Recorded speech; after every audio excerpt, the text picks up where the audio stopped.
ETF index mutual funds నేర్చుకుని stock మార్కెట్లో రాణించాలనుకుంటున్నారా? వెంటనే ఈ నెంబర్కి కాల్ చేయండి.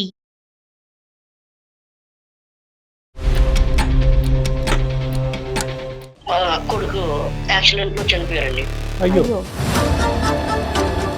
మరి ఇలా జరిగింది కదా, అప్పులు ఉన్నాయి, వాడు బతుకుంటే తీర్చుకుంటాడు అనుకున్నాను. ఇప్పుడు మేము ముసలోనివి, నేనేమి చేయలేనప్పుడు కొద్దిగా సాయం చేయంటే ఆమె అసలు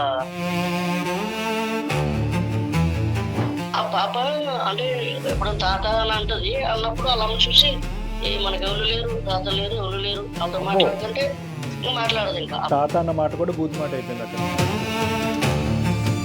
అనుకుంటాను ఒకసారి ఆ పాపను చూస్తే నా కొడుకు గుర్తొస్తాడు అని అనుకుంటాను. లేదండి, మా పాపను అప్పుడప్పుడు తీసుకెళ్తున్నారు, చూస్తున్నారు, బాగానే ఉంటున్నారండి. నేను కూడా వాళ్ళకి ఎంతో 5,000 10,000 పంపిస్తున్నాను. వాళ్ళ ఆశ కేవలం మీరు 5దో 10దో పంపిస్తారు అనేది కాదు కదమ్మా, మీరు దగ్గర ఉంటారు. ఏం చేయమంటారు? అలా అందరం కలిసి ఉండాలి. వాళ్ళు మనవరాలు అందరం దగ్గర కలిసి ఉంటే సరిపోతుంది. నేను మా అమ్మ వాళ్ళ దగ్గర ఉంటున్నానండి. అలా ఎలా అవుతుంది మామయ్య గారు? వాళ్ళకు మీరు మీ కూతురు దగ్గర ఉండండి. నేను కష్టపడి సంపాదించుకుంటున్నాను. నేను అచ్చం మీ అబ్బాయి సంపాదించి పెట్టుకోతే ఏం బతకట్లేదు కదా, నేను కూడా కష్టపడి బతుకుతున్నాను ఇక్కడ. మెయిన్గా మీ ఉద్దేశం మీ మనవరాలను చూడటానికి గురించా, లేదంటే ఇప్పుడు ఉండేటటువంటి ఆర్థిక బాధల్లో ఆ అమ్మాయి ఒక అడుగు ముందుకేసి అప్పు తీర్చమన? డబ్బు అన్నాం అనుకోండి, వీళ్ళు డబ్బు మీద ఉన్నారు అంటారు. ఇలాగ ఫ్యామిలీ అంటే ఇలాగ ఫ్యామిలీ మీద ఉన్నదే అంటారు. ఆ కాలుకి మెడకి కాలుకి వేస్తుంటారు. అప్పుడు ఉందండి. ఇప్పుడు మేము ఎలా తెలుసుకోండి? ఇప్పుడు అది ముసలిదే, నేను ముసలినే. ఇప్పుడు మాకు ఎక్కడన్నా బయట ఏమైనా పని ఇస్తారంటే పని ఇవ్వరు. దయచేసి మీ కొడుకుని పోషించే దాని గురించి, మీ కొడుకు చదువు గురించి మీరు చేసినటువంటి అప్పుకి నేను ఎలా బాధ్యురాలని అనే మాట మాత్రం అనకండి.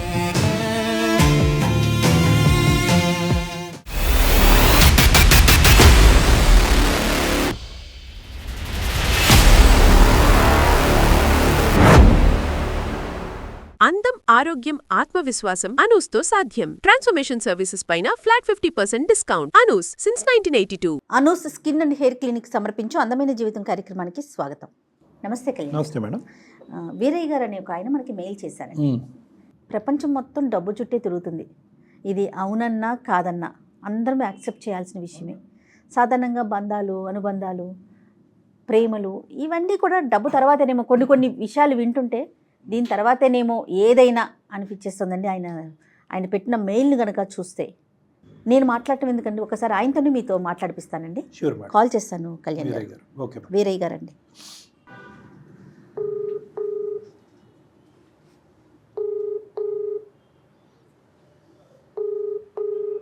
హలో, నమస్తే అండి. వీరయ్య గారా మాట్లాడేది? నేను జయానండి, సుమన్ టీవీ అందమైన జీవితం ప్రోగ్రాం నుంచి కాల్ చేస్తున్నాను. నాతో పాటు డాక్టర్ కళ్యాణ్ చక్రవర్తి గారు ఉన్నారు. ఒక్కసారి మీ సమస్య చెప్తారా? ఎంతండి? 61 సార్. 61. సిటీకి వెళ్ళిపోతే పిల్లలు కొద్ది బాగా చదివించుకోవచ్చు కదని ఊరు నుంచి పిల్లలు తీసుకుని హైదరాబాద్ వచ్చేసాను సార్. హైదరాబాద్ వచ్చి 15 సంవత్సరాలు అవుతున్నారు. ఒక బాబు, ఒక పాప. వాళ్ళ పెళ్ళిళ్ళు అయినాయా? అయినా సార్. క్రెడిట్ కార్డ్ గా చేసుకుంటున్నాను. పిల్లోని కూడా బాగా చదివించాను, మంచిగా చదివాడు. బ్యాంకులో జాబ్ కూడా వచ్చింది. ఏదో చిన్న సెక్యూరిటీ గార్డ్ లాగా చేసుకుంటున్నాను సార్ అక్కడ. ఒక చదువుకి మంచిగా ఒక 5 లక్షలు ఖర్చు అయిందండి. బాబుకి 5 లక్షలు ఖర్చు అయింది. బాబుకి. రైట్. పాపకి కూడా మ్యారేజ్ చేశానండి. 5 లక్షలు ఖర్చు అయిందండి. అప్పు చేసా? ఆ ఖర్చు అంతా మా భార్యని అప్పు చేసే పెన్షన్ డబ్బులతో బతుకుతున్నానండి. ఇంకా తర్వాత మా కొడుకు యాక్సిడెంట్ లో చనిపోయారండి. అయ్యో. చనిపోతే ఏం అర్థం కాలేదు, బుర్ర పని చేయలేదు నాకేం చేయాలా అని. ఇంకా తర్వాత నుంచి మా కాల్లో మా కొడుకాల ఆవిడ, ఆమె కూడా మంచిగా చదువుకుంది, గవర్నమెంట్ ఎంప్లాయీ జాబ్ చేస్తుంది. కొడుకు ఇంటికి వెళ్ళొచ్చు కానీ కూతురు ఇంటికి వెళ్ళాం కదండి, ఒప్పుకోరు కదండి. మరి ఇలా జరిగింది కదా, అప్పులు ఉన్నాయి, వాడు బతుకుంటే తీర్చుకుంటాడు అనుకున్నాను. ఇప్పుడు మేము ముసలోనివి, నేనేమి చేయలేనప్పుడు కొద్దిగా సాయం చేయంటే ఆమె అసలు రెస్పాన్స్ అవ్వలేదండి. ఇంకా అందుకని ఈ సమస్య ఎలా తీరుతుందా అని మీ దగ్గరికి మెయిల్ పెట్టాను సార్. ఇప్పుడు మీ కొడుకు చనిపోయిన తర్వాత మీ కోడలు ఎక్కడుంటుందండి? మీ కోడలికి అదే మీ కొడుకు కానీ మీ కోడలికి ఎంతమంది పిల్లలు? ఒక పాప అండి. ఒక పాప. అప్పుడు ఆవిడ మీతోనే ఉంటుందా, విడిగా ఉంటున్నారా? వాళ్ళు ఎప్పుడు విడిగానే ఉంటున్నారు. మంచి పొజిషన్ లో ఉన్నారండి, పర్వాలేదు. మంచిగా బంగారం అన్ని సంపాదించింది, పిల్లకి కూడా ఫ్లాట్లు అయి కొన్నది. కాదు, ఏం జాబ్ చేస్తుంది మీ కోడలికి అంత డబ్బులు ఉండటానికి? టీచర్ చేస్తదండి. ప్రైవేటా గవర్నమెంటా? గవర్నమెంట్ అండి. మీ అబ్బాయి చనిపోకముందు మీకు మీ కోడలికి లేదంటే మీ ఆవిడకి మీ కోడలికి ఏమైనా సమస్యలు ఉన్నాయా? పెళ్లి చేసిన తర్వాత మా మాట ఇన్ని కూడా కదండి ఎక్కువ. ఆ, ఇంకా ఆమెతోటే ఇంకా అంత ఖర్చు పెట్టడం, ఇవన్నీ చేయడం, ఇవన్నీ చేసుకున్నాడు. బతుకున్నప్పుడు కూడా మీ కొడుకు మీకేమీ చూసుకోలే? చూసుకోలే. అల్లుడు ఉన్నాడంటే అది చూడడు. ఎవరండి? అల్లుడు. అల్లుడు ఉన్నాడంటే చూడడు కదండి. కూతురు అల్లుడు వాళ్ళ దారి వాళ్ళదే. అంతే. ఆ, ఆమెకి ఫస్ట్ నుంచి ఆరోగ్యం బాగోదండి. ఆవిడకి కూడా ఆరోగ్యం బాగాలేదు. ఆరోగ్యం బాగోదు. ఇంక నేనే ఇంకా ఈ వాచ్మెన్ చేసి ఆ డబ్బులతోటి ఆ మాత్రలు, టాబ్లెట్లు ఇవన్నీ పట్టుకొని వచ్చి నేను ఇంకా అలాగే కూరగాయలు అవి ఇలా చేసుకుంటూ ఉంటున్నాం అండి. కోడల దగ్గర నుంచి మీరు ఏం వస్తున్నారు? బతుకున్నప్పుడు మీ కొడుకే చూడండి, చనిపోయిన వాళ్ళ గురించి మనం తప్పుగా మాట్లాడలేదు. ఇప్పుడు రేపు ఏదైనా జరిగింది అనుకోండి, పలానా అప్పు చేసాడు, ఇలా పోయింది, ఆ చెడ్డ పేరు ఉంది కదండి. అందుకనే వాళ్ళ దగ్గర డబ్బులు ఉన్నాయి కదా, అది ఏదో కొద్దిగా అప్పు తీర్చేస్తే కొద్దిగా హ్యాపీ అనిపిస్తుంది, కొద్దిగా ప్రశాంతంగా ఉండొచ్చు అని. మనవళ్ళు మనవరాలతో ఆడుకునే వయసు ఏదో మా దగ్గరలో అలా ఉంటే మాకు గింజ చెప్పని పర్లేదు, ఏదో మేము ఎలా బతుకుతాం, కానీ మా దగ్గరలో ఉంటే కొద్దిగా బాగుంటుంది అని అనుకుంటాను సార్. అంతే సార్. ఓన్లీ అప్పు పాయింట్ ఆఫ్ వ్యూవా, ప్రేమ ఆప్యాయతల పాయింట్ ఆఫ్ వ్యూవా? కొడుకు కూతురు మనవరాలు కదా సార్. ఇప్పుడు ఎలాగా మా కొడుకు బతుకున్నప్పుడు కలిసి ఉండలేకపోయాం, కనీసం ఇలాగన్నా తర్వాత మా మనవరాలు నా కోళ్ళు మేము అందరం ఒక దగ్గర కలిసి ఉంటే. వేరే గారు ఎంత అప్పు తీరింది, ఇంకెంత అప్పు ఉంది? 5 లక్షలు ఉంది సార్. ఇంకా అలాగే ఉంది, అసలు అలాగే ఉండిపోయింది, వడ్డీ కడుతున్నారు అంతే. నాకు ఒక చెప్పారండి ఇలా చెప్తే అందుకనే మీకు నేను మెయిల్ చేశాను సార్, లేకపోతే నాకు అది కూడా తెలియదు. అసలు మీతో ఫోన్లో అయినా మాట్లాడుతోందండి మీ కోడలు కానీ మనవరాలు కానీ? ఇంతవరకు ఎప్పుడైనా మాట్లాడారా? లాస్ట్గా ఎప్పుడు మాట్లాడారు? మా కాళ్ళు అండి అరుంధతి టైప్ లో ఉంటదండి. మీరు సెక్యూరిటీ జాబ్ చేస్తూ మీరు ఈమెయిల్ ఎలా పంపించారు? అదేం చదువుకోలేదు సార్, ఉంటారు కదా సార్, చదువుకున్న కుర్రలు ఉంటారు కదా సార్, పక్కలంట. సరే సరే. ముందు నా పరిస్థితి నాన్న ఎలాగని బతిమలుకుంటే ఆ కుర్రోడు చేశాడు సార్. ఒక కుర్రోడు. మీ కోడలు అరుంధతి లాగా అంటే ఏంటి? ఇప్పుడు గొడవ చూస్తుందండి, ఎప్పుడు గొడవే. మేము ఈ వయసులో మేము ఏమాడుతామండి? కాదు, మీరు ఆడవలసిన అవసరం లేదు, కానీ ఇప్పుడు మీరు ఆవిడ ఇంటికి వెళ్తారా? ఆవిడ మీ ఇంటికి వచ్చిందా ఈ మధ్యకాలంలో ఎప్పుడైనా? ఆఖరిసారి ఎప్పుడు ఫేస్ టు ఫేస్? ఇలా అసలు ఇప్పుడు మామని ఎలా చూసుకోవాలంటే సొంత నాన్నలా చూసుకోవాలా మామగారిని అంటే.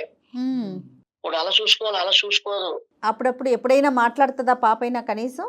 ఆ పాప అంటే ఎప్పుడైనా తాత అని అంటది, అన్నప్పుడు అలా చూసి మనకి ఎవరు లేరు, తాత లేరు, ఎవరు లేరు, వాళ్ళతో మాట్లాడుకుంటే మాట్లాడదు. ఇంకా ఆ పాప కూడా పిల్లలకి మెప్పేస్తున్నారు చిన్నప్పటి నుంచి. తాత అన్న మాట కూడా బూతు మాట అయిపోయింది అక్కడ. అనుకుంటాను ఒకసారి ఆ పాపను చూస్తే నా కొడుకు గుర్తొస్తాడు అని అనుకుంటాను. అయినా సరే వాళ్ళు ఇంకా మా మిస్సెస్ అయితే ఇంకా పాపం ఇంకా ఎందుకు అలా పట్టుకొని ఉంటాం, వదిలే ఎప్పుడు అయిపోయింది అని మా మిస్సెస్ అంటారు. మీ బాధ చాలా విపరీతంగా ఉంది, కాదనట్లేదు వీరయ్య గారు. కానీ ఇప్పుడు ఎవరన్నా మాట్లాడితే మరి కోడలు మీ వియ్యంకుడితో ఏమైనా మాట్లాడలేకపోయారా? మీ వియ్యంకుడు వియ్యపురాలతో అమ్మాయి ఇలా సర్ది చెప్పండి అమ్మ, ఈ వయసులో మీ అమ్మాయి కాకుండా ఎవరున్నారు మాకు, కొద్దిగా పెద్దవాళ్ళు చెప్తే వింటదేమో అమ్మాయి. పెద్ద మనుషులు కూడా చెప్పాం, విన్నదండి. వాళ్ళు చాలా కుటుంబ సభ్యులు ఇంకా ఆమె ఇంకంతే, అదే ప్రపంచం. ఇంకా వాళ్ళకి ఇంకా ఏదో బతుకుంటే మనం తీసుకుందాంలే అని అంటదండి మా మిస్సెస్. మీ మిస్సెస్ వదిలేయమని అంటారు, మీరైతే మాత్రం ఆ ప్రేమ గురించి దాని గురించి కొద్దిగా ఆర్థిక సాయం గురించి పోరాడుతూనే ఉన్నారు మీరు. అవును సార్. సరే, ఆవిడ పేరేంటండి? గౌతమి సార్. మరి మీకు ఫోన్ కలపటం వచ్చా అమ్మాయికి? అవునండి. కలపగలరా? లేదంటే మాకు నెంబర్ చెప్తే మేము కలపమా? మీరు కలపండి సార్. నెంబర్ చెప్పండి అండి. ఒక్క నిమిషం. 7019. నేను కాల్ చేస్తాను.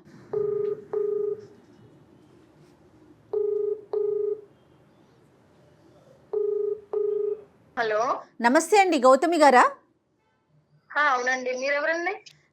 నా పేరు జయ అండి. నేను సుమన్ టీవీ అందమైన జీవితం అనే ప్రోగ్రామ్ నుంచి మాట్లాడుతున్నాను. నాతో పాటు డాక్టర్ కళ్యాణ్ చక్రవర్తి గారు ఉన్నారండి. చెప్పండి మేడం. అమ్మ, ఏం లేదు, చిన్న ఇష్యూ, చిన్నదో పెద్దదో మీ లెక్క ప్రకారం మనకు తెలియదు, కానీ ఒక ఇష్యూ మా వరకు అయితే వచ్చింది. అందమైన జీవితం అనేటటువంటి ఒక వేదిక మీద ఏంటంటే నేను జయ మేడం కుటుంబరీత్యా ఏర్పడేటటువంటి చిన్న పెద్ద సమస్యలని మా వీలైనంత వరకు సామరస్య దిశగా పరిష్కరించే పని చేస్తూ ఉంటామండి. రిజాల్వ్ చేయడానికి ట్రై చేస్తాము. ఇప్పుడు అటువంటి సమస్య ఏదైనా మీ ఇంట్లో ఉందని మీకు అనిపిస్తుందమ్మా? ప్రాబ్లం లేదు సార్, మా గురించి మీకు ఎవరు చెప్పారు సార్? చెప్పారులేండి, ఒక 2 నిమిషాల్లో నేను చెప్తాను. మరి మీ అత్తగారు మామగారమ్మా, మరి వాళ్ళ పరిస్థితి అమ్మా? హైదరాబాద్ లో ఉన్నారండి. అదే మీ మామగారి పేరు వీరయ్య గారు కదమ్మా? అవునండి. భర్త చనిపోయాడు, పిల్లల్ని మీరు సాక్కుంటున్నారు, దగ్గరుండి పెంచుతున్నారు. మీది కూడా చాలా చిన్న వయసు అయి ఉంటుంది బహుశా నేను అనుకోవటం.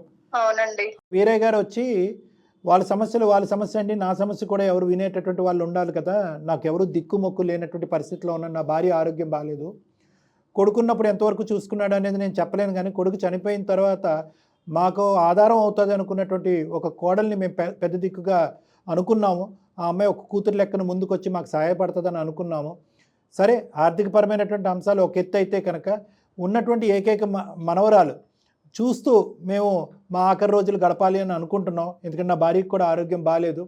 అటువంటి ప్రేమ ఆప్యాయతల నుంచి మా కోడలు మమ్మల్ని దూరం చేస్తుందండి, మాకు దూరంగా ఉంటుంది, మనవరాలు చూపు కూడా లేదంటే మనవరాలు నోటు వెంట తాత అనే మాట కూడా వినాలి అని ఆవిడ ఇష్టపడట్లేదు అని చెప్పి అతను మాకు ఒక ఈమెయిల్ పంపించారమ్మా.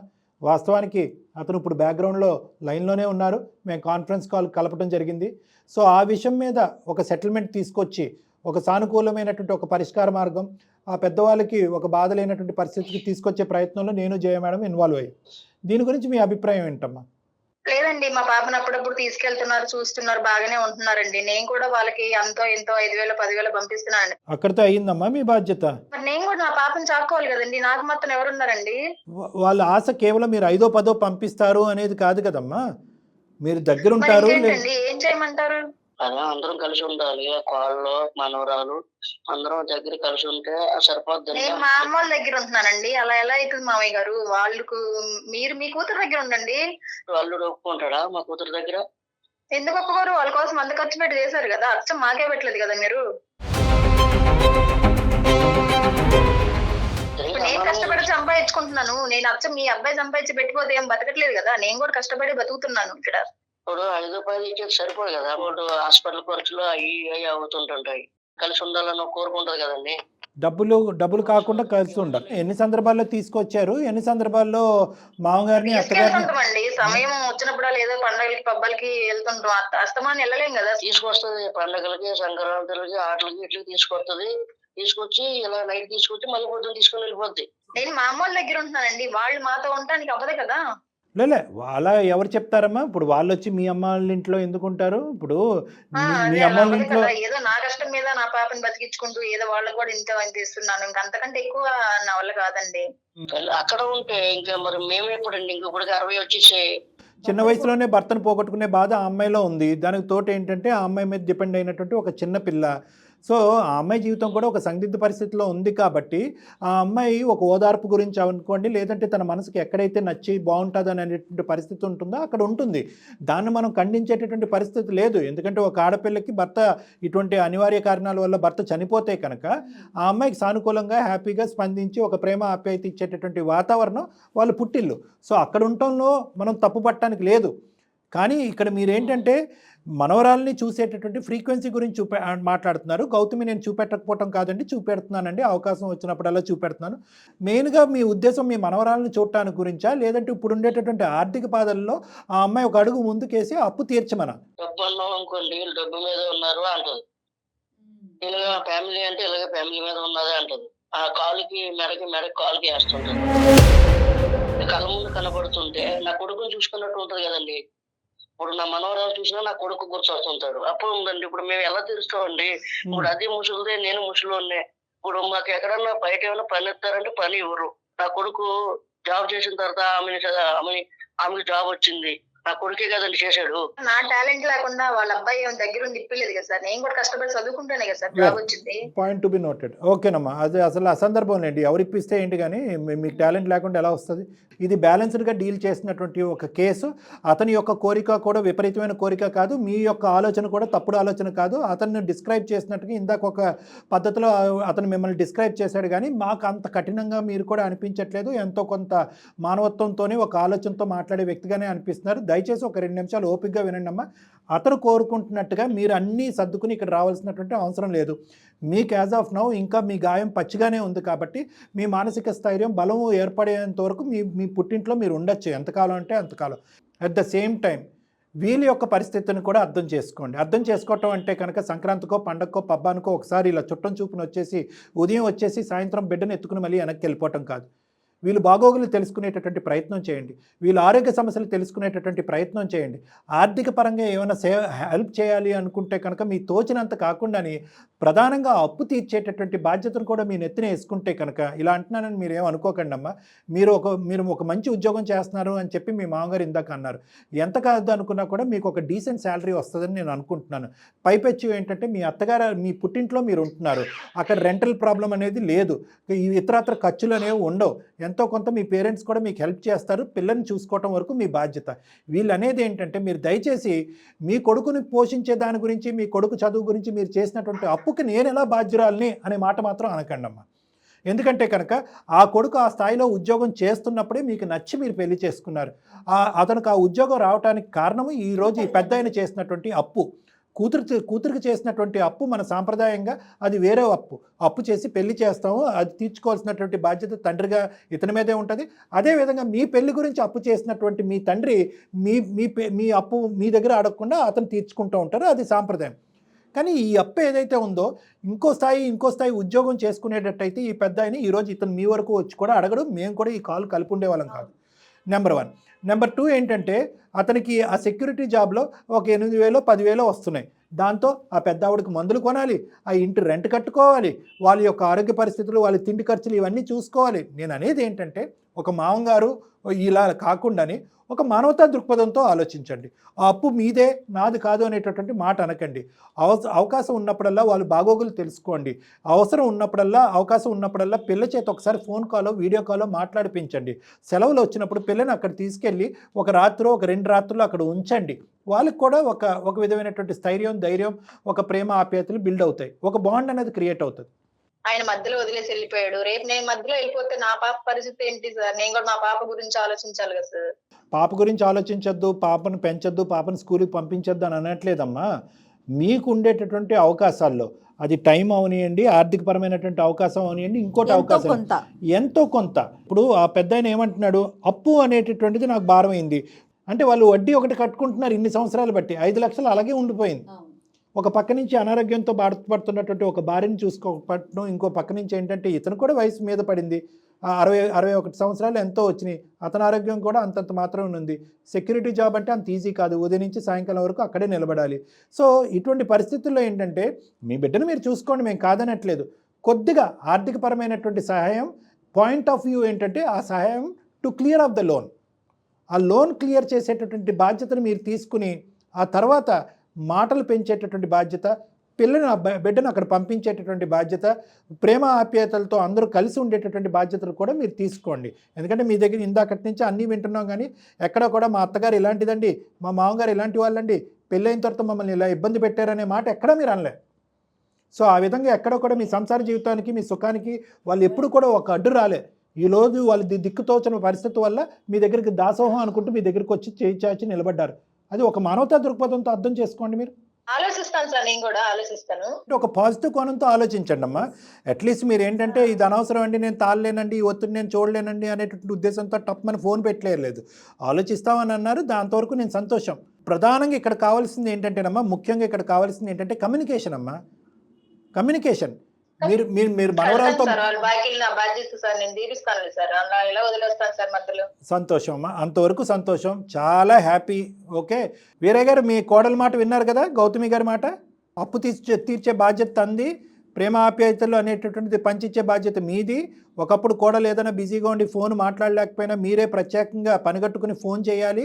ఏమ్మా మనవరాలని అప్పుడప్పుడు సెలవులకు కానీ అంటే ఉదయం వచ్చి సాయంకాలం వెళ్ళిపోకుండా రాత్రులు వదిలి ఇక్కడ నానమ్మని తాతయ్యని కొద్దిగా దగ్గర చేసుకునేటటువంటి ప్రయత్నానికి మీరు తోడ్పడతారా? రైట్, హ్యాపీగా ముందుకు వచ్చారు. మరి మీరు హ్యాపీయేనా? అలా ఉంటే హ్యాపీ అండి. మా దగ్గర ఉండి అన్ని కొద్ది ఖర్చులు అవన్నీ కొద్దిగా అప్పులు అవన్నీ కొద్దిగా తీర్చేలా ఉంటాయి. అప్పు వరకు తీరుస్తారు. అమ్మాయికి ఉన్నాయి బర్డెన్స్, అమ్మాయికి ఉన్నాయి అప్పులు ఖర్చులు అని చెప్పి మీరు లెక్క పెంచకండి, అది కరెక్ట్ కాదు. నెంబర్ 1, ఆ అమ్మాయి వచ్చి మీ దగ్గర ఉండటం ఏంటి, అది ఎప్పుడు మనం అనలే. మీ కోడలు ఎక్కడైతే ఉండాలో అక్కడ ఉండాలి, అక్కడి నుంచే మీ అవసరాలన్నీ ఆవిడ చూసుకుంటూ ఉంటారు. పాపని మీ దగ్గరికి పంపిస్తూ పాపకి మీకు మీ అందరికీ ఒక బాండ్ క్రియేట్ అయ్యేటువంటి విధంగా అమ్మాయి ఒక ప్రయత్నం చేస్తానంటుంది. అక్కడి వరకు సంతోషించండి మీరు. అయినా వీరయ్య గారు ఈ రోజుల్లో కోడలే చూసుకోవాలి, కొడుకే చూసుకోవాలి ఏంటండి? కూతురు కూడా మీరు చక్కగా చదివించారో, పెళ్లి చేశారో, మంచి పొజిషన్లో ఉందనుకోండి, తను కూడా కాస్త బాధ్యత తీసుకోమనండి. ఈ రోజుల్లో ఆడపిల్లలేంటి, మగ పిల్లలేంటి, తల్లిదండ్రులు కదా ముఖ్యంగా. ఆ అమ్మాయిని కూడా, మీ పాపతో కూడా మాట్లాడండి ఒకసారి. తన వంతుగా తను ఏం చేయగలదు, అట్లీస్ట్ మీ బాధ్యత చూసుకోవటమైనా ఉండాలి కదా డాక్టర్ గారు. మీకు మీ పాపకి ఏమి డిఫరెన్స్ ఆఫ్ ఒపీనియన్, భేదాభిప్రాయాలు ఏం లేవు కదా. మరి పెళ్లి చేసుకుని వెళ్ళిపోతే కాదండి, ఆడపిల్ల పెళ్లి చేసుకుని వెళ్ళిపోతే ఇక బాధ్యత లేనట్టేనా? మేడం అడిగిన దాంట్లో కూడా ఎటువంటి తప్పు లేదు. మీ కోడలు ఎంతో మీ కూతురు కూడా అంతే. ఓకే, కొడుకు పోయినటువంటి బాధలో మీరు ఉన్నారు కాబట్టి చెయ్యి అటు చాచినా ఇటు చాచినా ఒకటే, తప్పేమీ లేదు. కష్టాల్లో ఉండి మీరు సాయం కోరుకుంటున్నారు కానీ సుఖాల్లో ఉండి మీరు డబ్బులు ఇవ్వండి బ్యాంకులో వేసుకుంటామని అనట్లేదు. సో అది మీ అమ్మాయి, మీ కన్న కూతురు మీ భాష, మీ బాధ అర్థం చేసుకుంటుందని మేము అనుకున్నాం. మీ అప్పు బాధ్యత నేను తీసుకుంటానంటాం, మనవరాలను అక్కడ పంపిస్తానని అంటాం. ఇవన్నీ ఆ అమ్మాయి ఒప్పుకోవటం గ్రేట్. కాబట్టి జయ మేడం ఒక అడుగు ముందుకేసి, ఏమయ్యా పెద్ద అయినా అటు అడిగినప్పుడు ఇటు ఎందుకు అడగలేవు అని అడిగింది. ఎటువంటి తప్పు లేదు. అర్థమైంది కదా వీరయ్య గారు? ఎంతవరకు అంతవరకు తను కూడా బాధ్యత తీసుకోమనండి. ఏదేమైనా ఒకసారి కలవండి డాక్టర్ గారి దగ్గర, ఒక అపాయింట్మెంట్ తీసుకుంటా, నేను టైం చెప్తాను. మీరు మీ కోడలు కూడా, ఏం డాక్టర్ గారు ఇద్దరు రమ్మంటారా? గౌతమి ఒకసారి రామ్మా. రండి అందరూ వచ్చి ఒకసారి మాట్లాడుదురు కానీ. ఏదేమైనా గౌతమి గారు మీరు పాజిటివ్ గా స్పందించారు, చాలా సంతోషం అండి. చాలా గ్రేట్ అమ్మా, వి ఆర్ రియల్లీ గ్రేట్ఫుల్. మేమే మీకు థ్యాంక్స్ చెప్పాలి. థాంక్యూ అమ్మా. నమస్తే.